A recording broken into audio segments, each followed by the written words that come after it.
Hi friends, എല്ലാവർക്കും channel 13.8 സ്വാഗതം.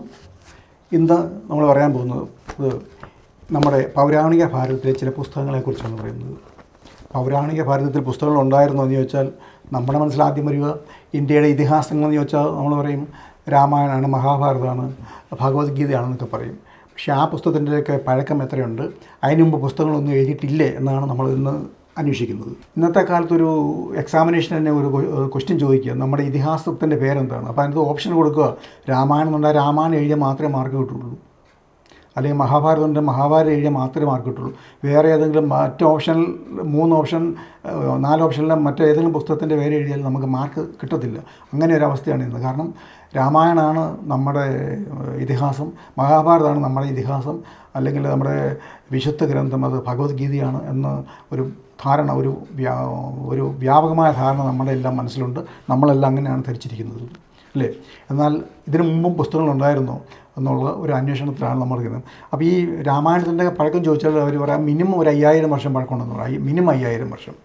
അപ്പം മിനിമം 5000 പറയുന്ന 8000 ആണ്, 10000 ആണ്. ഇനി 5000 തന്നെ നമ്മൾ നോക്കുവാണെങ്കിൽ അപ്പോൾ 5000 വർഷം എന്ന് പറയുമ്പോൾ എപ്പോഴാണ് അത്? BC ഒരു 3000 വരും. BC 3000 പുസ്തകങ്ങൾ എഴുതുന്നുണ്ടായിരുന്നു? ഇല്ല, BC 250 അല്ലെങ്കിൽ BC 3-ാം നൂറ്റാണ്ടിലാണ് എഴുത്ത് ഭാഷ ഇന്ത്യയിലുണ്ടായത്. അതിനു മുമ്പും ഇവിടുത്തെ രാജവംശങ്ങളൊക്കെ പ്രത്യോത, ഹരിയങ്ക, അങ്ങനെയുള്ള ശിശുനാഗ ഇതുപോലത്തെ ഡൈനാസ്റ്റികൾ ഇന്ത്യയിൽ ഉണ്ടായിരുന്ന സമയത്ത് പോലും അവർക്കാർക്ക് എഴുത്തുകൂത്തുകളൊന്നും അറിയില്ലായിരുന്നു. രാജാക്കന്മാർക്കും അല്ലെങ്കിൽ ആർക്കും അറിയില്ലായിരുന്നു. അപ്പോൾ അന്നത്തെ കാലത്ത് അവർ ഗ്രീക്കിൽ നോക്കി ആൾക്കാരെ ഇവിടെ കൊണ്ടുവന്നിട്ട് എഴുതാനും പഠിക്കാനും അങ്ങനെ കണക്ക് നോക്കാനും ഒക്കെ അവിടുത്തെ ആൾക്കാരെ കൊണ്ടുവന്നാണ് ഇതെല്ലാം ചെയ്തിരുന്നത്. ഗ്രീക്കിൽ നിന്ന് ഇവരെ ജോലിക്ക് വയ്ക്കുമായിരുന്നു. പിന്നെ ഭാഷയെക്കുറിച്ച് ഭാഷ ഉണ്ടാക്കണമെന്നോ എഴുത്ത് ഭാഷ ഉണ്ടാക്കണമെന്നോ അല്ലെങ്കിൽ എഴുതി വയ്ക്കണമെന്നോ ഒന്നും അങ്ങനെ ഒരു ആവശ്യമേ ഇവിടെ ഉണ്ടായിരുന്നില്ല. പിന്നെ ബുദ്ധൻ്റെ മരണശേഷം, ബുദ്ധൻ മരിച്ചതിന് ശേഷം അദ്ദേഹത്തിൻ്റെ ഫിലോസഫി അല്ലെങ്കിൽ തത്വചിന്ത മുഴുവൻ എഴുതി വെക്കണമെന്ന് ആഗ്രഹിച്ചൊരു രാജാവുണ്ടായിരുന്നു, ഹരിയങ്ക രാജാവ്. അദ്ദേഹത്തിൻ്റെ പേരാണ് അജാതശത്രു. ഈ അജാതശത്രുവിൻ്റെ നിർബന്ധപ്രകാരമാണ് നിങ്ങൾ എത്രയും പെട്ടെന്നൊരു ഭാഷ ഉണ്ടാക്കണം. ആ ഭാഷ ഉണ്ടാക്കിയിട്ട് ബുദ്ധൻ്റെ തത്വചിന്തകളൊക്കെ എഴുതി വെക്കണമെന്ന് ബുദ്ധ സന്യാസിമാരോട് പറഞ്ഞത് പ്രകാരമാണ് അവർ അന്ന് സംസാരിച്ചുകൊണ്ടിരുന്ന, ബുദ്ധനൊക്കെ സംസാരിച്ചുകൊണ്ടിരുന്ന ഭാഷ പാലി, പാടലീപുത്രത്തെ ഭാഷ പാലി. അങ്ങനെ പാടലീപുത്രത്തെ ഭാഷയായ പാലിക്ക് അവർ ലിപി ഉണ്ടാക്കുന്നത്. അപ്പം അന്ന് സംസാരിച്ചുകൊണ്ടിരുന്ന ഒരു ഭാഷയായിരുന്ന പാലി ഭാഷയ്ക്ക് അവർ എഴുത്ത് ഭാഷ ഉണ്ടാക്കി. BC 250 എഴുത്തൂത്ത് തുടങ്ങുന്നത്. അപ്പം എഴുത്തൂത്ത് അന്ന് റോയൽ ലെവലിൽ തുടങ്ങിയെങ്കിലും സാധാരണ ജനങ്ങൾക്ക് എഴുതാൻ എന്നായിരിക്കും. അത് കഴിഞ്ഞ് പിന്നെ 100 വർഷം എങ്കിലും കഴിഞ്ഞിട്ട് സാധാരണ ജനങ്ങൾ എഴുതിയിട്ടുണ്ടാവുള്ളൂ. അപ്പോൾ ഈ ഭാഷ ഉണ്ടാക്കിയതിന് ശേഷം ആദ്യം തന്നെ അവർ ചെയ്തത് ബുദ്ധൻ്റെ തത്വചിന്തകളൊക്കെ അത് എഴുതി വയ്ക്കുകയായിരുന്നു ചെയ്തത്. അങ്ങനെ എഴുതി വെച്ച് അദ്ദേഹത്തിൻ്റെ ഏറ്റവും പ്രധാനപ്പെട്ട ശിഷ്യന്മാർ ആനന്ദൻ്റെ സഹായത്തോടെയാണ് പിന്നെ അത് എഴുതി വെച്ചു. അങ്ങനെ എഴുതി വെച്ച ആ പുസ്തകത്തിൻ്റെ പേരാണ് ധമ്മപദ. അപ്പം ആദ്യം ഇന്ത്യയിൽ ഒരു ഫിലോസഫിക്കൽ ബുക്കുണ്ടായത് നമ്മുടെ ഭഗവത്ഗീതയല്ല, ധമ്മപദയാണ്. ഭഗവത്ഗീതയ്ക്കും നൂറ്റാണ്ടുകൾക്ക് മുമ്പ് എഴുതിയ പുസ്തകമാണ് ധമ്മപദ. ബുദ്ധൻ്റെ എല്ലാ ഫിലോസഫിയും അതങ്ങനെയാണ്, അതിനകത്താണ് എഴുതിയിരിക്കുന്നത്. ധമ്മപദയ്ക്ക് ശേഷം പിന്നെ സ്ത്രീകളായിട്ടുള്ള ഭിക്ഷുണികൾ അവരെഴുതി, അതുപോലെ തന്നെ ഫിലോസഫി എഴുതി. അതാണ് തേരീഗാഥ, അങ്ങനെയുള്ള പുസ്തകങ്ങൾ എഴുതിയിട്ടുണ്ട്. അതേസമയം തന്നെ ഏതാണ്ട് നമ്മുടെ സൗത്ത് ഇന്ത്യയിലും തെക്കേ ഇന്ത്യയിലും അതുപോലെ തന്നെ ഒരു ഭാഷ ഡെവലപ്പ് ചെയ്തെടുത്തു. അതാണ് തമിഴ് ഭാഷ. തമിഴ് ഭാഷയിൽ ഇതുപോലെ തന്നെ ഫിലോസഫി എഴുതി. ഇവിടെ ഉണ്ടായിരുന്ന ആളാണ് തിരുക്കുറൾ. തിരുവള്ളൂർ എഴുതിയ പുസ്തകമാണ് തിരുക്കുറൾ. ആ പുസ്തകത്തിൻ്റെ കാര്യം പറഞ്ഞാൽ അതുപോലെയാണ്. അതിനുശേഷം ആ പുസ്തകം എഴുതിയ ശേഷം അതുപോലെ തന്നെ ധാരാളം ഇതിഹാസങ്ങൾ ഈ തമിഴിൽ എഴുതിയിട്ടുണ്ട്. തമിഴിൽ എഴുതിയ ഇതിഹാസങ്ങളുടെ ഈ ലിപി ഉണ്ടാക്കിയ സമയത്ത് ഈ പാലി ലിപി ഉണ്ടാക്കിയതാണ്. അതേ സമയത്ത് തന്നെയാണ് തമിഴ് ലിപി സൗത്തിലും ഡെവലപ്പ് ചെയ്ത് ആ ലിപി വെച്ച് അങ്ങനെ ധാരാളം കൃതികൾ എഴുതി. അങ്ങനെ ഈ 2 ഭാഷകളിലെ ധാരാളം കൃതികൾ ഉണ്ടാക്കിയപ്പോഴത്തേക്ക് ഈ 2 ഭാഷയും ഓട്ടോമാറ്റിക്കായിട്ട് തന്നെ ക്ലാസിക്കൽ ഭാഷ ആയി പോവുകയാണ് ചെയ്തു. അങ്ങനെ അപ്പം BC 3-ാം നൂറ്റാണ്ട് മുതൽ AD 12-ാം നൂറ്റാണ്ട് വരെയുള്ള ഈ 1500 വർഷത്തിൽ ഈ 2 ഭാഷകൾ എഴുതിയ പുസ്തകങ്ങളെക്കുറിച്ചാണ് നമ്മളിന്ന് നോക്കാൻ പോകുന്നത്. അപ്പോൾ ഈ തമിഴിൻ്റെയും പാലിയുടെയൊക്കെ ചുവട് പിടിച്ച ധാരാളം പ്രാദേശിക ഭാഷകളൊക്കെ അന്ന് ഉണ്ടായിട്ടുണ്ട്.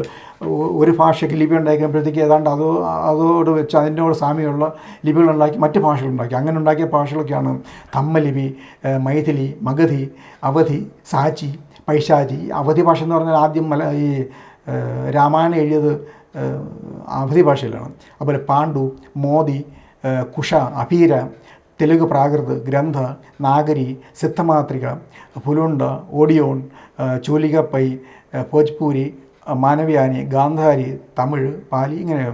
ഈ ഓഡിയോൺ ഭാഷയുടെ പ്രത്യേകത എന്താ വെച്ചാൽ ഒഡിയോൺ ഭാഷയിൽ നിന്നാണ് ഈ ഓം എഴുതി, അത് ഈ ബുദ്ധ ഭിക്ഷുക്കൾ അല്ലെങ്കിൽ സന്യാസിമാർ മെഡിറ്റേഷൻ ചെയ്യാനായിട്ട് ഈ ഓം എന്ന് എഴുതിയിട്ട് അതിൽ നോക്കിയായിരുന്നു അവർ മെഡിറ്റേഷൻ ചെയ്തത്. ഈ ഓം ഉണ്ടാക്കിയത് ഒഡിയോൺ ഭാഷയിലാണ്, അല്ലാതെ ഹിന്ദി ഭാഷയെന്നോ സംസ്കൃതത്തിൽ നിന്നല്ല, അതിൽ നിന്നും അതിലുള്ള അക്ഷരമല്ലത്. അത് ഒഡിയോൺ ഭാഷയിലെ അക്ഷരമാണ് ഈ ഓം എന്നുള്ളത്, അതാണ് ഓഡിയോൺ.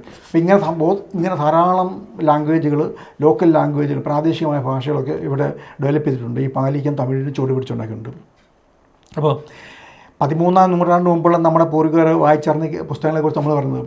അപ്പം ഈ നമ്മുടെ പൂർവികർ 13-ാം നൂറ്റാണ്ടിന് മുമ്പുള്ള പൂർവികർക്കെല്ലാം അന്ന് എഴുതിയ പുസ്തകങ്ങളെക്കുറിച്ചൊക്കെ നല്ല അറിവുണ്ടായിരുന്നു. അവർ വായിച്ചിട്ടുണ്ടായിരുന്നു, അവരൊക്കെ വീട്ടിലുണ്ടായിരുന്നു, അല്ലെങ്കിൽ അവരുടെ എവിടെയെങ്കിലും ഇതുപോലെ വിഹാരങ്ങളിലോ വിരാസത്തിലോ ഒക്കെ ചെന്നാൽ ഇത്തരം പുസ്തകം ഉണ്ടായിരുന്നു, അവരത് വായിച്ചു. എന്നാൽ അതിന് ശേഷമുള്ള ആൾക്കാർക്ക് ഇത്തരം പുസ്തകങ്ങളെക്കുറിച്ചൊന്നും അറിയില്ല. ഏതാണ്ട് 5-6-7 നൂറ്റാണ്ടിൽ ഉള്ള ആൾക്കാർക്ക് ഈ പുസ്തകങ്ങളെക്കുറിച്ചൊന്നും അറിയില്ലായിരുന്നു. അവരുടെ മനസ്സ് ശൂന്യമായി പോയി. അങ്ങനെ ശൂന്യമായ എഴുതാൻ അറിയില്ല, വായിക്കാൻ അറിയത്തില്ല, പുസ്തകത്തെക്കുറിച്ചൊന്നും അവർ കേട്ടിട്ടുമില്ല, കണ്ടിട്ടുമില്ല. അങ്ങനെ ഉണ്ടായിരുന്ന ആ ശൂന്യതയിലാണ് ഈ രാമായണവും മഹാഭാരതമൊക്കെ അവരെ കേൾപ്പിച്ചത്. അപ്പോൾ അങ്ങനെയാണ് ഒരു തലമുറ. അപ്പം 700-600-700 വർഷത്തെ ശൂന്യതയ്ക്ക് ശേഷമാണ് ഇവർ ഈ മഹാഭാരതവും രാമായണമൊക്കെ കണ്ടപ്പോഴത്തേക്കും അതാണ് ആദ്യത്തെ നമ്മുടെ ബുക്കുകൾ, ടെക്സ്റ്റുകൾ, അതാണ് നമ്മുടെ ഇതിഹാസങ്ങളെന്ന് പറഞ്ഞ് തെറ്റിദ്ധരിക്കേണ്ടത്. അത് കേട്ടാണ് നമ്മുടെ പൂർവികർ പറഞ്ഞു കേട്ടാണ് നമ്മളും കേട്ട് പഠിച്ചത്. അതപ്പം അതിന് മുമ്പുള്ള പുസ്തകങ്ങളെക്കുറിച്ച് നമുക്ക് യാതൊരു അറിവുമില്ല. അപ്പം നേരത്തെ പറഞ്ഞ പോലെ തന്നെ ബുദ്ധൻ്റെ ഫിലോസഫി എഴുതി വെച്ച ആ പുസ്തകത്തിൻ്റെ പേരാണ് ധമ്മപദ, ദ വേ ഓഫ് ട്രൂത്ത്. ആനന്ദ മൈത്രേയൻ ആണ് അത് എഴുതിയത്. അദ്ദേഹമായിരുന്നു, അദ്ദേഹത്തിൻ്റെ ശിഷ്യനിലെ ഒരു പരമ്പര തന്നെ ഉണ്ടായിരുന്നു, ആനന്ദൻ എന്ന് പറഞ്ഞ്. ആ ആനന്ദൻ്റെ അദ്ദേഹമാണ് അത് എഴുതിയത്. അതിന് സമാനമായിട്ട് തന്നെ തെക്കേ ഇന്ത്യയിലുണ്ടായ ഒരു മറ്റു പുസ്തകമാണ് തിരുക്കുറൾ എന്ന് പറഞ്ഞ പുസ്തകം എന്ന് പറഞ്ഞാൽ ലോകത്ത് ഇത്രയധികം ഭാഷയിലേക്ക് വിവർത്തനം ചെയ്ത മറ്റൊരു പുസ്തകമില്ല. ഏതാണ്ട് 57 ഭാഷകളിൽ അത് വിവർത്തനം ചെയ്തിട്ടുണ്ട്. ഇംഗ്ലീഷിൽ തന്നെ 143 തരത്തിൽ അത് വിവർത്തനം ചെയ്തിട്ടുണ്ട് ഈ തിരുക്കുറൾ എന്ന് പറയുന്ന പുസ്തകം.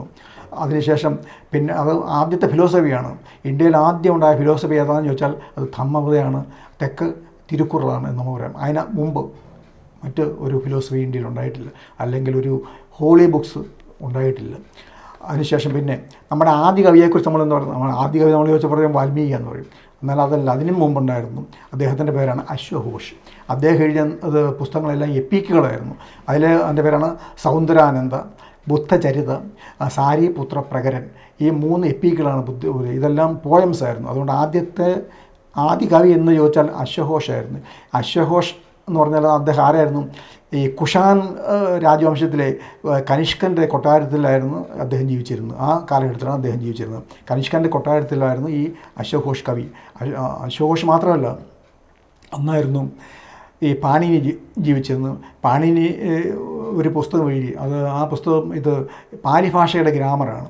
പിൽക്കാലത്ത് ഈ പാലി ഭാഷയെ പിടിച്ചു പറിച്ചാണ് ഉണ്ടാക്കിയാണ് പേര് മാറ്റിയാണ് സംസ്കൃതമാക്കി മാറ്റിയത്. അപ്പോൾ ഇപ്പം പറഞ്ഞുകൊണ്ട് നടക്കുന്നത് സംസ്കൃതത്തിൻ്റെ ഗ്രാമർ എഴുതിയത് പാണിയാണെന്നാണ് പറയുന്നത്. അല്ല, അദ്ദേഹം എഴുതിയത് പാലി ഭാഷയുടെ ഗ്രാമറാണ്. പിന്നീട് പാലി ഭാഷയെ സംസ്കൃതമാക്കി മാറ്റി കഴിയുമ്പോഴത്തേക്കും ഓട്ടോമാറ്റിക്കായിട്ട് അതിൻ്റെ ഗ്രാമർ തന്നെ ഇതിൻ്റെ ഗ്രാമർ. അപ്പോൾ അവരിങ്ങനെ പറയുകയാണ് അയാളായി എഴുതിയെന്ന് പറയുന്നത്. പാണിനി എഴുതിയത് ഗ്രാമർ എഴുതി പാലി ഭാഷയ്ക്കാണ്, ഇപ്പം അത് സംസ്കൃതത്തിൻ്റെതായി മാറ്റിയെഴുതും. അന്ന് തന്നെ ഈ കുഷാൻ രാജാവ് കനിഷ്കയുടെ കൊട്ടാരത്തിലുള്ള മറ്റൊരു ആളായിരുന്നു കപിലബല. അപ്പോൾ അദ്ദേഹം അവിടുത്തെ പ്രധാന ഫിസിഷ്യനായിരുന്നു. അതുകൊണ്ട് അദ്ദേഹത്തിന് കൊടുത്തൊരു പേരാണ് ചരകൻ. അപ്പോൾ ചരകൻ എന്ന് പറഞ്ഞ സ്ഥാനപ്പേരാണ്. ഈ കപിലബലം മരിച്ചതിന് ശേഷം പിന്നെ മറ്റൊരു വൈദ്യൻ അവിടെ വന്നിട്ടുണ്ട്, അദ്ദേഹം പിന്നെ ചരകനായിട്ടുണ്ടാകും. അപ്പോൾ ആദ്യത്തെ ചരകൻ അത് കപിലബലനായിരുന്നു. ചരകൻ. അതും ഈ ബുദ്ധരാജാവിൻ്റെ, ഇവരെല്ലാം ബുദ്ധഭിക്ഷുക്കളും ബുദ്ധ സന്യാസിമാരും അല്ലെ ബുദ്ധമതക്കാരുമായിരുന്നു. അല്ല, അത് ഇവരിപ്പോൾ പറയുന്ന പോലെ ചരകൻ ബ്രാഹ്മണനൊന്നും ആയിരുന്നില്ല. പിന്നെ തേരീഗാഥ നേരത്തെ പറഞ്ഞു, ബുദ്ധഭിക്ഷുണികൾ എഴുതിയ ഫിലോസഫിയാണ് തേരീഗാഥ. പിന്നെ അതുപോലെ തന്നെ മറ്റൊരു ഫിലോസഫി ഇപ്പോഴാണ് ത്രിപിടക, ശുദ്ധ ധമ്മ, ശുദ്ധപീഠിക, വിനയപീഠിക, അഭിധമ്മ പീഠക, അങ്ങനെ 3 പീഠ ഫിലോസഫി എഴുതിയിരിക്കുന്ന പുസ്തകമാണ് ഈ ത്രിപിടകം. ഇതുപോലെ അക്കാലത്ത് ക്ഷത്രിയ സാഹിത്യം ഉണ്ടായിരുന്നു. നേരത്തെ പറഞ്ഞാണ് ഒരു വീഡിയോയിൽ പറഞ്ഞതായിരുന്നു. ഇതുപോലെ തന്നെ ക്ഷത്രിയരുടെ രാമായണം, ക്ഷത്രിയരുടെ ഭാരതം, ക്ഷത്രിയരുടെ ശിവപുരാണം, അതുപോലെ ബലരാമ കഥകളൊക്കെ എഴുതുന്നത് അത് അവരുടെ ക്ഷത്രിയ സാഹിത്യം കൂടി ഉണ്ടായിരുന്നു. പിന്നീട് ആ സാഹിത്യമെല്ലാം പിടിച്ച് പറിച്ച് ബ്രാഹ്മണവൽക്കരിക്കുകയും അത് ബ്രാഹ്മണ സാഹിത്യമായി മാറിപ്പോയി. അപ്പോൾ അന്ന് ആദ്യകാലത്ത് അവരുടെ ക്ഷത്രിയ സാഹിത്യം ഉണ്ടായിരുന്നു. ഇവിടെ ശിവപുരാണം, രാമായണം, ഈ അവതാരകഥകൾ എഴുതി ആദ്യം ഉണ്ടാക്കിയത് ക്ഷത്രിയരായിരുന്നു, അവരുണ്ടായിരുന്നു. അതുകൂടാതെ തന്നെ ഇവരുടെ ജൈനമതക്കാരുടെ സാഹിത്യം ഇവിടെ ഉണ്ടായിരുന്നു. അത് പറഞ്ഞാൽ സരിസാഗർ, നവകാര ശ്രേതം, സംവർത്ത സ്മൃതി, വീരഭാനു ഉദയകാവ്യം, അഹിംസാ സംഗ്രാമ, ഇതുകൂടാതെ ജൈന രാമായണം ഉണ്ടായിരുന്നു. വിമലസൂരി എന്ന് പറഞ്ഞ ഒരു എഴുത്തുകാരൻ എഴുതിയ ജൈന രാമായണം. ജൈന രാമായണത്തിലാണ് ആദ്യമായിട്ട് ഈ രാവണൻ വരുന്നത്. അതിനു മുമ്പ് ബുദ്ധരാമായണം ഉണ്ടായിരുന്നു. അതിൻ്റെ പേര് രാമായണം എന്നല്ല, ദശരഥ ജാതകം എന്നായിരുന്നു. അതിൽ രാമനുണ്ട്, സീതയുണ്ട്, ലക്ഷ്മണനുണ്ട്, കൈകേയിയുണ്ട്, കൗസല്യയുണ്ട്, ദശരഥനുണ്ട്, ഭരതനുണ്ട്, എല്ലാവരും ഉണ്ട്. പക്ഷേ അതിനകത്ത് രാമനും ലക്ഷ്മണനും സീതയും ബ്രദേഴ്സ് ആൻഡ് സിസ്റ്റേഴ്സ് ആയിരുന്നു. അവർ 3 മക്കൾ ഒരു അച്ഛൻ്റെ അമ്മയ്ക്ക് ഉണ്ടായ മക്കളാണ്. അല്ല, സീത രാമൻ്റെ ഭാര്യ ആയിരുന്നില്ല. പിന്നീട് ക്ഷത്രിയ രാമായണം, അതിനുശേഷം പിന്നെ വന്ന ക്ഷത്രിയ രാമായണം. ക്ഷത്രിയ രാമായണത്തിൽ വരുമ്പോഴത്തേക്കും ഈ സീത രാമൻ്റെ ഭാര്യയായി മാറി. ഈ ക്ഷത്രിയ രാമായണത്തിലാണ് ആദ്യമായിട്ട് ഈ അയോധ്യ എന്നൊരു ഇമാജിനറി നേഷനും ഒരു രാജ്യവും അല്ലെങ്കിൽ ഒരു സിറ്റിയും അതുപോലെ തന്നെ സരയൂ നദിയും ഒക്കെ ഈ വിശ്വാമിത്രൻ എഴുതിയുണ്ടാക്കിയത്. ക്ഷത്രിയ രാമായണത്തിൻ്റെ കർത്താവ് വിശ്വാമിത്രനാണ്. അദ്ദേഹമാണ് ആദ്യമായിട്ട് അയോധ്യയും സരയൂ നദിയും ഉണ്ടാക്കിയത്. പിന്നെ അതിൻ്റെ കഥ പോകുന്നു. എന്നാൽ ഇതിനകത്തൊന്നും ഈ ഒരു കൊള്ളസംഘമോ അല്ലെങ്കിൽ വനത്തിൽ പോയി സ്ത്രീകളെ കട്ടുകൊണ്ട് പോവുകയോ അല്ലെങ്കിൽ കിഡ്നാപ്പ് ചെയ്യുന്നതോ അല്ലെങ്കിൽ അതിനെക്കുറിച്ചൊരു യുദ്ധമോ അല്ലെങ്കിൽ അങ്ങനെയുള്ളതൊന്നും ഇല്ലായിരുന്നു. അത് വരുന്നത് പിന്നെ ഈ വിമലസൂരി എഴുതിയ ജൈനരാമായണത്തിനകത്താണ്. ജൈനരാമായണത്തിനകത്താണ് ആദ്യമായിട്ട് രാവണൻ വരുന്നത്. 3ാമത്തെ രാമായണത്തിനകത്താണ് രാവണൻ വരുന്നത്. അതുപോലെ രാവണ യുദ്ധമുണ്ട്. രാമൻ യുദ്ധം ചെയ്യുന്നില്ല, യുദ്ധം ചെയ്യുന്നത് ഇത് ലക്ഷ്മണനാണ് രാവണനെ കൊല്ലുന്നത്. അപ്പം ഇങ്ങനെ 3 രാമായണം ഉണ്ടായതിന് ശേഷമാണ് 4ാമത്തെ ഒരു രാമായണം ഇവർ 16ാം നൂറ്റാണ്ടിൽ എഴുതിയത്. ആ രാമായണമാണ് ഇന്ന് നമുക്കറിയാവുന്ന രാമായണം. അപ്പോൾ രാമായണം ആദ്യത്തെ കൃതിയല്ല, 3 രാമായണവും അതിനകത്തെ കഥാപാത്രങ്ങളും എല്ലാം ഇവിടെ 1700 വർഷം ഭാരതത്തിലെ ജനങ്ങളുടെ മനസ്സിൽ തത്തിക്കളിച്ചതാണ്. അതിനുശേഷം ആ കഥാപാത്രങ്ങളൊക്കെ വെച്ച് 4ാമതൊരു രാമായണം എഴുതിയുണ്ടാക്കിയതാണ് ഇന്ന് നമ്മൾ കാണുന്ന രാമായണം. അപ്പം ഈ ക്ഷത്രിയ സാഹിത്യത്തിൽ അതുപോലെ തന്നെ ആഗമസൂത്ര, തത്വാർത്ഥസൂത്ര, സ്രവകാര ഒക്കെ ഉണ്ടായിരുന്നു. അതുപോലെ ജൈന രാമായണം, വിമലസൂരി, ഇതുകൂടാതെ ഇതേപോലെ തന്നെ സംഘകാലകൃതികൾ ഇവിടെ ഉണ്ടായിരുന്നു. തമിഴ് നമുക്കറിയാം. തമിഴിൽ നേരത്തെ പറഞ്ഞ തിരുക്കുറൾ ആദ്യത്തെ ഫിലോസഫിയാണ്. അതിനുശേഷം ഇവിടെ വന്ന പുസ്തകം സംഘകാലകൃതികൾ. ഒരു കൂട്ടം സാഹിത്യകാരന്മാരെല്ലാം ഏതെങ്കിലും ഒരു സ്ഥലത്ത് സംഘടിക്കുക, അവരുടെ സംഘം അവർ എഴുതിയ പുസ്തകങ്ങൾ കൊണ്ട് അവതരിപ്പിക്കുക, അതിനെ ചർച്ച ചെയ്യുക. അങ്ങനെ ഒരു സംസ്കാരം ഉണ്ടാവുകയും ആ സംസ്കാരം വളരെ കാലം നീണ്ടു നിൽക്കുകയും അപ്പോഴത്തേക്ക് എല്ലാവരും അവർ അങ്ങോട്ടും ഇങ്ങോട്ടും പരിചയപ്പെടുകയും അത് ജനങ്ങളിലേക്ക് എത്തുകയും പിന്നീട് പുസ്തകമാക്കി മാറ്റുകയും. അപ്പോൾ അങ്ങനെ ഉണ്ടായിരുന്ന സംസ്കാരമാണ് സംഘകാല കൃതികൾ എന്ന് പറഞ്ഞത്. അവിടെ എഴുതിയിരുന്ന കൃതികളെല്ലാം തന്നെ ഇത് എപ്പിക്കൽ ഇതിഹാസങ്ങളായിരുന്നു. തമിഴിലെ ഇതിഹാസങ്ങളായിരുന്നു. സിലപ്പതികാരം ഇളങ്കോവടികളാണ്, വലിയ മഹാകാവ്യങ്ങളാണ് അതൊക്കെ. ഈ സിലപ്പതികാരം നമുക്കറിയാം. ഈ സിലപ്പതികാരത്തിലെ കണ്ണകി എന്ന കഥാപാത്രം, ആ കണ്ണകി എന്ന കഥാപാത്രത്തെ മുൻനിർത്തിയാണ് ഇപ്പോൾ ഈ ആറ്റുകാലിലൊക്കെ ദേവി ഉണ്ടായിരിക്കുന്നത്. അത് ആക്ച്വലി ഈ കണ്ണകി ആരാണ്? കണ്ണകി എന്ന് പറഞ്ഞൊരു ബുദ്ധ സാഹിത്യമാണ്, ബുദ്ധ കഥയിലെ ഒരു കഥാപാത്രമാണ്. അങ്ങനെ ആ കഥാപാത്രത്തെയാണ് പിന്നീട് ഒരു ദൈവമായിട്ട് ഭഗവതിയായിട്ട് വെച്ചുകൊണ്ടിരുന്നത്, കണ്ണകിയായിട്ട് വയ്ക്കുകയും ആരാധിക്കുകയും ചെയ്തു. അതാണ് ആറ്റുകാലിലുള്ളത്. അതുപോലെ മറ്റുള്ളതാണ് മണിമേഖലി. അത് എഴുതിയ സിതലൈ സാത്തനാറാണ്. ആ സിതലൈ സാത്തനാർ മണിമേഖലയും പിന്നീട് ആരാധിക്കാൻ തുടങ്ങി. ആ മണിമേഖലയെ ആരാധിച്ചാണ് കൊടുങ്ങല്ലൂർ കാണുന്നത്. അത് മണിമേഖലയുടെയാണ്. അതുപോലെ തന്നെ ശിവക്ക സിന്താമണി, അത് തിരുതക്കത്തേവർ എഴുതിയാണ്. വളയപ്പാത്തി, അതൊരു ജൈനമുനി എഴുതിയതാണ്. അത് കുന്തലകേശി, അത് നാദകുന്തനാർ എഴുതിയ. ഇതെല്ലാം ഈ പറയുന്ന 5 ബുക്കുകളും ഇതെല്ലാം തമിഴിലെ ഇതിഹാസ ബുക്കുകൾ തന്നെയായിരുന്നു. അപ്പോഴും നമ്മളോട് ചോദിച്ചാൽ നമ്മൾ പറയുന്ന രാമായണവും മഹാഭാരതവും ഒന്നും ഈ സമയത്തൊന്നും ഉണ്ടായിട്ടില്ല. അതിനൊക്കെ മുമ്പ്, അതിനൊക്കെ 2000 വർഷം മുമ്പ് അത് എഴുതിയതിന് ഒരു 1500 വർഷം മുമ്പ് എഴുതിയിരുന്ന ബുക്കുകളുടെ കാര്യം നമ്മളിപ്പോൾ പറയുന്നത്. അപ്പോൾ തന്നെ പാലിയിൽ പിന്നെ ഉടനെ തന്നെ വന്ന ബുക്കാണ് മിലിൻഡ പൻഹ. അത് ഒരു ഗ്രീക്ക് സഞ്ചാരി ഇവിടുത്തെ മിലിൻഡ പൻഹയായിട്ടുള്ള ഇത് സംസാരമാണ്. ഒരാളെ സംശയം ചോദിക്കുന്നു, മറ്റൊരാൾ ഈ ബുദ്ധ സന്യാസി അതിൻ്റെ ഉത്തരം പറയുന്നു, ഫിലോസഫിക്കലായിട്ട് അതിൻ്റെ ഉത്തരം പറയുന്നത്. അതാണ് മിലിൻഡ പൻഹ. അത് എഴുതിയ നാഗസേന. ചോദ്യം ചോദിക്കുന്ന നാഗസേനയോട് തന്നെയാണ്, അദ്ദേഹമാണ് പറയുന്നത്. അത് നെറ്റിപ്പകരണ, അത് മഹാകസന. അപ്പോൾ പേടകോപദേശം, അതും മഹാകസനയുടെ ബുക്കുകളാണ്. പിന്നെ ദീപവംശ മഹാവംശം നമുക്കറിയാം, ത്വവീർ മഹാനാമ എഴുതിയാണ്. അത് ശ്രീലങ്കൻ്റെ ഇത് ചരിത്രവുമായിട്ട് ബന്ധപ്പെട്ട് അവിടുത്തെ പ്രശ്നങ്ങളും അവിടുത്തെ സാഹിത്യം അവരുടെ ചരിത്രവുമായിട്ട് ബന്ധപ്പെട്ട് എഴുതിയ പുസ്തകമാണ് ഈ ദീപവംശ മഹാവംശം എഴുതിയത് ത്വവീർ മഹാനാമം. അതുപോലെ തന്നെ തെക്ക് സംഘകാല കൃതികൾ പറയുകയാണ്. നമുക്ക് മഹാകാവ്യമല്ല, മഹാകാവ്യം മുമ്പേ പറയാൻ ചെന്നാണ് ലഘുമഹാകാവ്യങ്ങൾ എഴുതിയിട്ടുണ്ട്, ധാരാളമുണ്ട്. അതാണ് തോൽക്കാവ്യം, നമ്മൾ കേട്ടിട്ടുണ്ട് പലപ്പോഴും, ഇപ്പം പലരും റെഫർ ചെയ്യുന്ന പുസ്തകങ്ങളാണെന്നൊക്കെ. തോൽക്കാവ്യം, നാഗകുമാരകാവ്യം, ഏറ്റുതുറൈ, ഉദയനകുമാരകാവ്യം, പത്തുപാട്ട്, യശോധര കാവ്യം, പുറനാനൂറ്, അകനാനൂറ്, നീലകേശി, കുലമണി, കളിക്കൊട്ടൈ, പത്തിനെങ്കിൽ കണക്കൻ നൂൽകൾ, നാച്ചിനാർക്കെനിയാർ ഉയിരൈ, ഇങ്ങനെയുള്ള പുസ്തകങ്ങൾ ഇതെല്ലാം ലഘുകാവ്യങ്ങളാണ്, തമിഴിൽ എഴുതിയ ലഘുകാവ്യങ്ങളാണ് തെക്കേ ഇന്ത്യയിൽ. പിന്നെ അതുപോലെ തന്നെ അസംഗ എന്ന് പറഞ്ഞൊരു വലിയ എഴുത്തുകാരനാണ് അസംഗ. അദ്ദേഹം പാലി ഭാഷ എഴുതിയ വടക്കേ ഇന്ത്യയിലത്തെ പുസ്തകങ്ങളാണ് സൂത്രാലങ്കാര, മഹായാന സംഗ്രഹം, അതുപോലെ യോഗാചാര്യ ഭൂമിശാസ്ത്രം, അത് ഹിസ്റ്ററിയാണ്, വജ്രഛേടിക, ലളിത വിസ്താര, ഇതൊക്കെ ഫിലോസഫിയാണ്, അശോകവദന, ആര്യമഞ്ജുസ്ഥിരി മൂലകല്ല, അതുപോലെ തന്നെ പാലി ഗ്രാമർ എഴുതിയ നേരത്തെ പറഞ്ഞു അഷ്ടഥയായി പാണിനി എഴുതിയാണ്, അത് പാലി ഭാഷയിലെ ഗ്രാമറാണ്. അമരകോശം അത് എഴുതിയ അമരസിംഹനാണ്. അതുപോലെ ചികിത്സാരംഗത്ത് ഇതുപോലെ തന്നെ ധാരാളം പുസ്തകങ്ങൾ എഴുതിയിട്ടുണ്ട്. അതിലൊന്നാണ് അഷ്ടാംഗഹൃദയം, അത് എഴുതിയ വാഗഭട്ടനാണ്.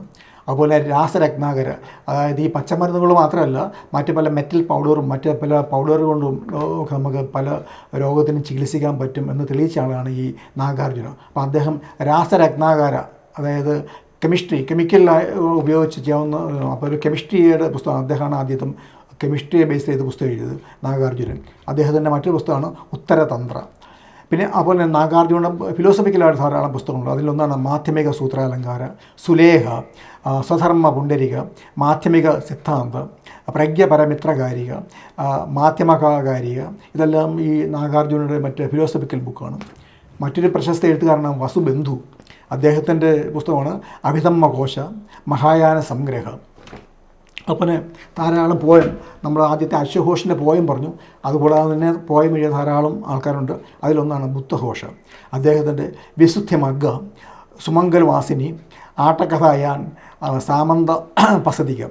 ഈ ആട്ടക്കഥ എന്ന് പറഞ്ഞാൽ ഇന്നുമുണ്ട് ആട്ടക്കഥ, അമ്പലത്തിലൊക്കെ ചെയ്യുന്ന ആട്ടക്കഥയുടെ അർത്ഥം തന്നെ കമൻട്രി എന്നുള്ളതാണ് ആട്ടക്കഥയുടെ അർത്ഥം അത്രയും. പിന്നെ അതുപോലെ തന്നെ തർക്കശാസ്ത്രം, അതും ധാരാളമുണ്ട്. തർക്കശാസ്ത്രത്തിൽ ദിഗ്നാഥൻ്റെയാണ് പുസ്തകം. തർക്കശാസ്ത്രത്തിൽ ഏറ്റവും കൂടുതൽ പുസ്തകം ഒന്ന് എഴുതിയ ദിഗ്നാഥനാണ്. തർക്കശാസ്ത്രം, പ്രമാണമുചാര്യ, അതുപോലെ പ്രത്യക്ഷ അനുമാന, അപോഹവാദ, ന്യായമുക്ത, മഹായാന അഷ്ട സഹസ്രിക സൂത്ര, പ്രമാണ സമുച്ചയ, അഭിസമ്മകോശ മർമ്മ പ്രദീപ, ഇത്തരം പുസ്തകങ്ങളെല്ലാം ഫിലോസഫിക്കലായിട്ടും ധാരാളം പുസ്തകങ്ങൾ എഴുതിയിട്ടുണ്ട്. ഇനി ചന്ദ്രകീർത്തി എന്ന് പറയുന്ന എഴുതുകാരനാണ്. അദ്ദേഹമാണ് വേദാന്തത്തിലെ പുസ്തകങ്ങൾ. വേദാന്തം നമ്മളിപ്പോൾ പറയും വേദാന്തമൊക്കെ എഴുതിയത് ശങ്കരാചാര്യരാണെന്നൊക്കെ പറയുമ്പം അതിനൊക്കെ ഒത്തിരി മുമ്പ് തന്നെ വേദാന്തം, അതിനൊക്കെ 7 നൂറ്റാണ്ട് മുമ്പ് തന്നെ വേദാന്തത്തിൻ്റെ പുസ്തകങ്ങൾ ഇവിടെ എഴുതിയിരുന്നു. ചന്ദ്രകീർത്തി, യുക്തി സഷ്ടിക, മൂല്യമാതക പ്രസന്നപാത, മാധ്യമക അവതാര, അദ്ദേഹത്തിൻ്റെ വേദാന്തമാണ്. മറ്റൊരാൾ എഴുതിയ വസുമിത്രയുടെ വേദാന്തമുണ്ട്. അദ്ദേഹത്തിൻ്റെ വേദാന്തം ഇതൊക്കെയാണ്: മഹാവിഭാഷ ശാസ്ത്ര, ലളിത വിസ്താര സൂത്ര, സമാധിരാജസൂത്ര, ലങ്കാവതാര സൂത്ര, ആര്യസംഘസൂത്ര, അസ്തസഹസ്ത്രീ പ്രത്യന പരമിത്ര, ഇതൊക്കെ വസുമിത്രയുടെ വേദാന്ത പുസ്തകങ്ങളായിരുന്നു. പിന്നെ മറ്റൊരു പുസ്തകം, മറ്റൊരു എഴുത്തുകാരനാണ് ധർമ്മകീർത്തി. അദ്ദേഹം ഫിലോസഫിയിലാണ് എഴുതിയത്. ന്യായബന്ധു, ഹേതുബിന്ദു, അതുപോലെ പുസ്തകങ്ങൾ അദ്ദേഹം എഴുതിയിട്ടുണ്ട്. അപ്പം ഇതുകൂടാതെ ധാരാളം സ്കൂൾ ഓഫ് ഫിലോസഫി ഉണ്ടായിരുന്നു അന്നത്തെ കാലത്തുണ്ട്. ഈ ചർവാകന്മാരുടെയും മറ്റു ഉണ്ടായിരുന്നതുപോലെ തന്നെ ബുദ്ധമതത്തിൻ്റെയും ഉണ്ട് സ്കൂൾ ഓഫ് ഫിലോസഫി. അതിൻ്റെ ആ സ്കൂളിൻ്റെ പേര് തന്നെ മൂല സർവസ്തിവാദ സ്കൂൾ ഓഫ് ഫിലോസഫി എന്നാണ് പറയുന്നത്. അവരുടെ ടീച്ചർമാരും കുട്ടികളുമായിട്ട് എഴുതി, അത് പ്രത്യേകിച്ച് പേരൊന്നും കൊടുത്തിട്ടില്ല, ഇവരെല്ലാം കൂടി കൂടി എഴുതിയ ധാരാളം പുസ്തകങ്ങളുണ്ട്. കുട്ടികളും ടീച്ചർമാരും എല്ലാം കൂടി. അതിന് ധാരാളമുണ്ട്. ജ്ഞാനപ്രശാന്തനം, മഹാമദന സൂത്ര, സംഹിനി പര്യായ, നീലകണ്ഠധരണി, വിമല കീർത്തന നിർദ്ദേശ സൂത്ര, അപദാന ശതക, മഹാവ്യുൽപ്പത്തി, മഹാകർമ്മ വിഭാഗം. ഇതൊക്കെ ഈ സ്കൂളിൻ്റെയാണ്. മൂല സർവസ്തിവാദ സ്കൂൾ ഓഫ് ഫിലോസഫിയുടെ പുസ്തകങ്ങളാണ്. അത് ആരാണ്? കുട്ടികളും ടീച്ചർമാരും എല്ലാം കൂടി ഇരുന്ന് എഴുതിയാണ്. അപ്പം പിന്നെ നമുക്കറിയാം ജാതക കഥകൾ. BC 3-ാം നൂറ്റാണ്ട് മുതൽ AD 3-ാം നൂറ്റാണ്ട് ഏതാണ്ട് 600 വർഷത്തിനകത്ത് ഏതാണ്ട് 600 കഥകൾ എഴുതി. അപ്പോൾ അതെല്ലാം പിന്നെ കേംബ്രിഡ്ജ് യൂണിവേഴ്സിറ്റിയിലെ LNC ബബിറ്റ് എന്ന് പറഞ്ഞ ഒരാൾ അതെല്ലാം എഡിറ്റ് ചെയ്ത് ഇന്ന് ലോകം മുഴുവൻ അറിയപ്പെടുന്ന പുസ്തകമാണ് ഈ ജാതക കഥകൾ എന്ന് പറഞ്ഞ പുസ്തകം. പിന്നെ നമുക്കറിയാം അപ്പോൾ ഇങ്ങനെ BC 3 മുതൽ AD 12 വരെയുള്ള 1500 വർഷം കൂടെ ധാരാളം പുസ്തകങ്ങളുണ്ടായിരുന്നു. ആയിരക്കണക്കിന് പുസ്തകങ്ങളുണ്ടായിരുന്നു. അതിൽ വളരെ പ്രധാനപ്പെട്ട കുറേ പുസ്തകങ്ങളുടെ പേരുകൾ മാത്രമേ നമ്മൾ പറഞ്ഞിട്ടുള്ളൂ. ഈ പുസ്തകങ്ങളും ഇതിന് പേരറിയാത്ത ധാരാളം പുസ്തകങ്ങളും ഉണ്ടായിരുന്നു. ഈ പുസ്തകങ്ങളൊന്നും ഇന്ന് ഇവിടെ ഇന്ത്യയിലോ അല്ലെങ്കിൽ മറ്റുള്ള സ്ഥലത്തൊന്നും കിട്ടില്ല. നേരത്തെ പറഞ്ഞ തിരുക്കുറൾ പോലുള്ള പുസ്തകങ്ങളൊക്കെ അവൈലബിൾ ആണ്. എന്നാലും മറ്റുള്ള പുസ്തകങ്ങളൊന്നും ഇവിടെ അവൈലബിൾ അല്ല. കാരണം ആ പുസ്തകങ്ങളെല്ലാം നശിപ്പിച്ച് കളഞ്ഞു, അല്ലെങ്കിൽ വെള്ളത്തിൽ താഴ്ക്കുകയോ കത്തിച്ച് കളയുകയോ അങ്ങനെ പലയിടത്തും നശിപ്പിച്ച് കളഞ്ഞു. കാരണം അതൊന്നും ആരും വായിക്കരുത്, അല്ലെങ്കിൽ അതൊന്നും ഇവിടെ പ്രചരിപ്പിക്കരുത്, അല്ലെങ്കിൽ പ്രസിദ്ധീകരിക്കരുതെന്നുള്ള ഉദ്ദേശത്തോടു കൂടി അതിൽ നശിപ്പിച്ച് കളഞ്ഞു. ഇപ്പോൾ ഇവിടെ ഒന്നുമില്ല. അപ്പം ഈ ദ്രാവിഡ ജനതയിലെ സാഹിത്യകാരന്മാരും തത്വചിന്തകരും കവികളും ശാസ്ത്രചിന്തകരും തർക്ക വിദഗ്ധരും ധാരാളം ഉണ്ടായിരുന്നു. ആയിരക്കണക്കിന് കൃതികളും രചിച്ചിട്ടുണ്ട്. എന്നാൽ അതൊക്കെ അക്ഷരവൈരികളായ ഒരു കൂട്ടം ആൾക്കാർ നമ്മുടെ യൂണിവേഴ്സിറ്റികളും പുസ്തകങ്ങളും എല്ലാം ഒരുമിച്ച് നശിപ്പിക്കുകയാണ്. എന്നിട്ടാണ് ഇവിടുത്തെ ജനതയെ ഏതാണ്ട് 13-ാം നൂറ്റാണ്ടിൽ അന്ധകാരത്തിലേക്ക് തള്ളിവിട്ടത്. അതിനുശേഷം ഇവിടുത്തെ ജനത എഴുതിയിട്ടില്ല, വായിച്ചിട്ടില്ല, പഠിച്ചിട്ടില്ല, കേട്ടിട്ടില്ല, ഒന്നുമില്ല. അങ്ങനെ 500-600 വർഷത്തിന് ശേഷം അങ്ങനെ ബ്ലാങ്ക് മൈൻഡ് ആയിരുന്നവരോടാണ് ഇതുപോലെ ഈ ബ്രാഹ്മണ രാമായണം, ബ്രാഹ്മണം മഹാഭാരതത്തിൻ്റെയും ഒക്കെ കഥകൾ പറഞ്ഞു തന്നു. അങ്ങനെയാണ് ജനങ്ങൾ വിചാരിക്കും ഇതായിരിക്കും ലോകത്ത് ആദ്യം ഉണ്ടാകും, അല്ലെങ്കിൽ ഇന്ത്യൻ ഈ രാജ്യത്തെ ആദ്യത്തെ പുസ്തകം ഈ ബ്രാഹ്മണ രാമായണമായിരിക്കും, അല്ലെങ്കിൽ ഈ മഹാഭാരതമായിരിക്കും എന്ന് അവർ തെറ്റിദ്ധരിക്കരുത്. ആ തെറ്റിദ്ധാരണയാണ് നമുക്കും പകർന്നു തന്നിരിക്കുന്നത്. അതിങ്ങനെ തലമുറകളായിട്ട് ഇങ്ങനെ പോകുക. നമ്മളും അത് തന്നെ വിചാരിക്കുന്നത്. ഇന്ത്യയിൽ ആദ്യത്തെ പുസ്തകം ഏതാണ്? അത് രാമായണം. അല്ലെങ്കിൽ നമ്മുടെ ഇതിഹാസം ഏത്? രാമായണം, മഹാഭാരതം, അതായത് ബ്രാഹ്മണ രാമായണം അല്ലെങ്കിൽ ബ്രാഹ്മണ മഹാഭാരതം എന്നാണ് നമ്മൾ തെറ്റിദ്ധരിച്ചിരിക്കുന്നത്. എന്നാൽ അതിന് മുമ്പ് 1500 വർഷം ഇവിടെ ധാരാളം പുസ്തകം, ആയിരക്കണക്കിന് പുസ്തകങ്ങളുണ്ടായിരുന്നു. അതിൽ എണ്ണപ്പെട്ട പുസ്തകങ്ങളുടെ പേര് മാത്രമേ പറഞ്ഞുള്ളൂ.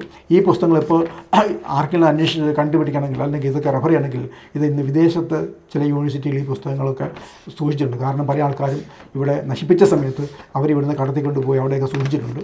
അത് ഇന്ത്യക്ക് വെളിയിലാണ് പറ്റിയിരിക്കുന്നത്. അതിൽ ചില യൂണിവേഴ്സിറ്റിയുടെ പേര് പറയാം. യൂണിവേഴ്സിറ്റി ഓഫ് സൗത്ത് വെയിൽസിൽ ഇതുപോലത്തെ ഈ പറഞ്ഞ പുസ്തകങ്ങൾ കിട്ടും. SOAS school of African and Asian studies university of London കിട്ടും. യൂണിവേഴ്സിറ്റി ഓഫ് വാഷിങ്ടണിലുണ്ട്. Mahidol university of Thailand, university of Trinity UK, university of the west USA, Nanjian institute of Australia, Victoria university of Toronto Canada, royal Brisbane institute Australia, university of California USA, Courtauld university of arts UK. ഈ യൂണിവേഴ്സിറ്റികളിൽ ഈ പറഞ്ഞ പുസ്തകങ്ങൾ ഇന്ന് refer ചെയ്യണമെങ്കിൽ ഇന്ന് അവിടെ മാത്രമേ കിട്ടുള്ളൂ, ഇവിടെയെങ്കിലും കിട്ടില്ല. അപ്പോൾ നമ്മുടെ ഇതിഹാസങ്ങൾ നമ്മൾ തെറ്റിദ്ധരിക്കുന്ന ടെസ്റ്റുകളൊക്കെ അതിലെ ഈ കഥാപാത്രങ്ങൾ രാമൻ, ലക്ഷ്മണൻ, സീത, കൗസല്യ, കൈകേയി, ഭരതനൊക്കെ അതൊക്കെ നൂറ്റാണ്ടുകൾക്ക് മുമ്പേ ഇവിടെ ഭാരതീയ മരിച്ചുപോയ മനുഷ്യരുടെ മനസ്സിലുണ്ടായിരുന്ന കഥാപാത്രങ്ങളാണ്. അത് ഇവിടെ നേരത്തെ പല പുസ്തകങ്ങളിലും നിലനിന്നിരുന്ന കഥാപാത്രങ്ങളാണ്. ആ കഥാപാത്രങ്ങളൊക്കെ എടുത്തു വെച്ചാണ് ഇവർ പുതിയ രാമായണം ഉണ്ടാക്കിയതും മഹാഭാരതമൊക്കെ ഉണ്ടാക്കിയത്. ഈ കൃഷ്ണനും ബലരാമനും കുചേലനും കൃഷ്ണദേവായനും ഭീഷ്മരും വിതുരരും യുധിഷ്ഠിരനും അർജുനനും അല്ലെങ്കിൽ ശിവി, ഹരിചന്ദ്രനും ഇവരാരും തന്നെ നമ്മൾ ഇന്ന് വായിക്കുന്ന പുസ്തകത്തിലെ കഥാപാത്രങ്ങളല്ല. അല്ലെങ്കിൽ ഇതൊന്നും ബ്രാഹ്മണർ എഴുതിയ ഏതെങ്കിലും അവരുടെ സ്വന്തം കഥാപാത്രങ്ങളോ തനതായി സൃഷ്ടിച്ച കഥാപാത്രങ്ങളോ ഒന്നുമല്ല. ഇതൊക്കെ മറ്റ് പലരുടെയും ഇത് മുമ്പ് എഴുതിയ ഈ പറഞ്ഞ 1500 വർഷം കാലത്ത് എഴുതിയ പുസ്തകത്തിലെ കഥാപാത്രങ്ങളാണ്. അതിനെ ഇവരെടുത്തുകൊണ്ട് മറ്റ് പല പുസ്തകങ്ങളിൽ കഥാപാത്രങ്ങളാക്കി ഇവർ ഉപയോഗിച്ചെന്ന് മാത്രമേ ഉള്ളൂ. ഇതെല്ലാം അപ്പം ഇതിൻ്റെ കർത്താക്കളുടെ സ്വന്തം കഥാപാത്രം ഇവരെഴുതിയ പുസ്തകങ്ങളിൽ ആരാണ് എഴുതിയത്? ഏതെങ്കിലും ഒരു മുനിമാരുടെ പേരിലാണ് ഇവർ എഴുതിയിരിക്കുന്നത്. ഈ മുനിമാരുടെ ഒന്നും സ്വന്തം കഥാപാത്രങ്ങളല്ല. ഇതിവിടെ നേരത്തെ ഉണ്ടായിരുന്ന കഥാപാത്രങ്ങളെ എടുത്തു വെച്ച് ഇവർ പുതിയ പുസ്തകങ്ങൾ എഴുതിയുണ്ടാക്കിയത് അത് മാത്രമേ ഉള്ളൂ. ഇതിൻ്റെ മറ്റൊരു വിഷയമായി വരുന്നത്.